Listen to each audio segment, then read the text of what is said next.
1000 orang, WC-nya 20 saja. Jadi kalau Bapak Ibu pergi haji di Arafah, jangan makan rendang Minang di sini. Ya, tak sempat ke toilet. Sebelah kiri, tempat sebelah kiri Masjid Namirah, Masjid Ibrahim. Ini jembatan ini ada lembah kan. Disinilah tentera Abraha itu dibinasakan Allah. Ini namanya Wadi Muhassir. Ini lembah sekarang jembatan. Ya, Wadi Muhassir ini disinilah dihancurkan Allah tentera bergajah yang ingin menghancurkan Ka'bah hari lahirnya Nabi sallallahu alaihi wasallam. Alam taro kaifa fa'ala rabbuka bi ashabil fil alam yaj'al kaidahum fi tadlil wa arsala 'alaihim tayran ababil tarmihim bihijaratin min sijil faja'alahum Kasfin makul. Mereka dibinasakan Allah dengan dilontarkan ke atas kepala mereka batu-batu kecil dari neraka Sijil, lalu mereka pun hancur berkecai seperti daun-daun yang dimakan ulat. Tidak sedikit tinggal tulangnya sudah hancur seperti daun. Tengok daun dimakan ulat, diberakkan ulat itu daun itulah. Tidak tinggal tulang-tulangnya. Itulah neraka. Hanya batu sebesar atom saja.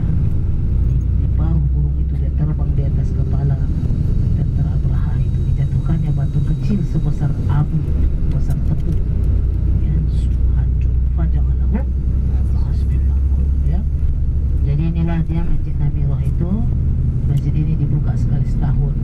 Apa arti Namirah? Namirah artinya yaitu harimau betina. Kenapa disebut masjid ini Masjid Harimau Betina?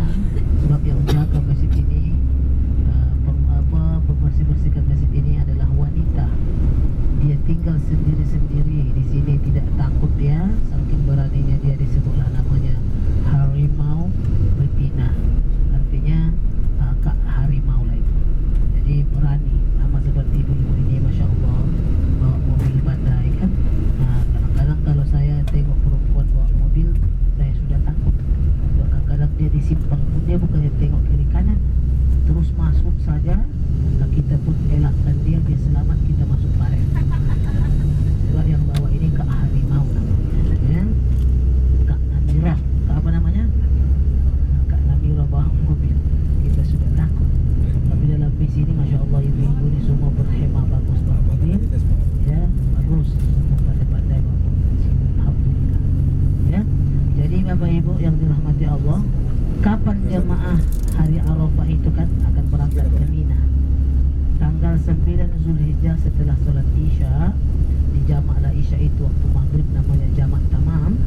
Maghrib 3 rakaat, Isya 4, barulah jemaah bersiap-siap naik bis menuju ke Musdalifah. Dalam Al-Quran Allah berfirman, fa idza afattum min arafatin fadhkurullaha 'indal masy'aril haram. Apabila kamu sudah selesai dari Arafah, maka bertakbirlah kamu di Masy'aril Haram. Ketika jamaah masuk dari Makkah menuju Arafah, itu malam ke-9 Zulhijjah, hari wukuf kan tanggal 9. Sorenya tanggal 8 kita semua berangkat ke Arafah dari hotel Makkah. Jamaah pakai ihram, berniat umrah. Di mana niat hajinya? Niat hajinya di hotel. Di hotel masing-masing berniat haji. Nah, teruslah menuju Arafah. Nah, jadi jamaah itu semua bertalbiyah. Mari kita talbiyah dulu. Ini kita seolah-olah perjalanan haji, ya. Ini masuk Arafah. Labbaik Allahumma labbaik, labbaik la syarika lak labbaik, innal hamda wa ni'mata wal mulka la syarika lak. Pandang ke kanan. Ini namanya tembok Siti Zubaidah. Siti Zubaidah ini istri Khalifah Harun Ar-Rasyid. Tolong betulkan tas itu dulu petugas. Tidurkan tas itu, jangan sampai menyusahkan orang lain. Ya, tidurkan supaya jangan jatuh. Jadi ini tembok Siti Zubaidah. Tembok Siti Zubaidah ini, siapa Siti Zubaidah? Istri Khalifah Harun Ar-Rasyid, seorang khalifah terakhir yang adil di muka bumi ini, yang sangat jujur dan amanah. Jadi istrinya wakafkan harta dia, bukan harta kerajaan. Memang Siti Zubaidah ini keturunan raja sebelumnya. Ya, dibangun kala ini saluran air untuk kegunaan jemaah haji dialirkan air ini dari satu lembah namanya Wadi Al-Aran untuk kegunaan. Bayangkan ini dah hampir 1000 tahun lebih masih bagus, masih berfungsi lagi ini saluran air ini. Inilah amal jariah wakaf. Jadi wakaf ini bayangkanlah dah ribuan tahun orangnya pun sudah meninggal terus diguna sampai sekarang. Bayangkan jemaah haji menggunakan untuk minum, untuk berwudu, untuk mandi kan. Berapa besarnya pahala mereka mengalir setiap tahun. Ini sebelah kiri ini monorail ya. Inilah monorail kereta api yang dibangun untuk menghubungkan Arafah Mina Muzdalifah. Ini sudah siap tapi hanya untuk orang Arab ya. Jadi dia sedang bangun untuk Asia Tenggara dan Afrika. Jadi dia ada 3 fasa, 3 tahap. Tahap pertama ini dah siap, ini untuk bangsa Arab. Tahap kedua nanti untuk Asia Tenggara, Indonesia, Malaysia, Singapura, Brunei, dan seterusnya nanti akan dibuat fasa ketiga, tahap ketiga untuk Afrika, semua benua Afrika ya. Jadi nanti jemaah tidak perlu naik bis lagi, macet, sesak. Ini jalan ini sekalipun dekat Arafah lebih kurang 11 kilo, itu ditempuh sampai 5-6 jam. 11 kilo saja 5-6 jam baru sampai kita ya. Jadi inilah Muzdalifah. Ini Muzdalifah ini ya. Jadi jemaah nanti sampai di Muzdalifah ini akan turun, semua akan ambil batu, turun dari bis, dibawa sini dulu. Nah, ketika Bapak Ibu disuruh turun hari itu, tolong bawa senter ya. Jangan tengok bulan hitam berkilat, angkat ya. Sekali yang diangkatnya teh unta yang dah kering ya. Itu ibu itu menjawab lagi, apa salahnya Ustaz? Sebab kita kan mulai syaitan kata.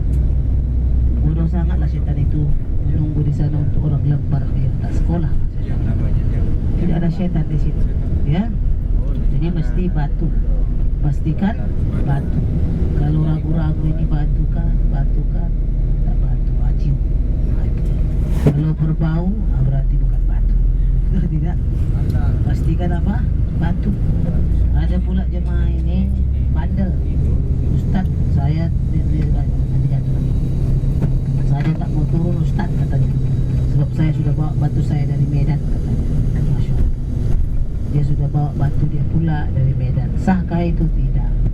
Batu melontar jumrah itu di sini, mabit di sini, inilah Muzdalifah, bermabit Muzdalifah.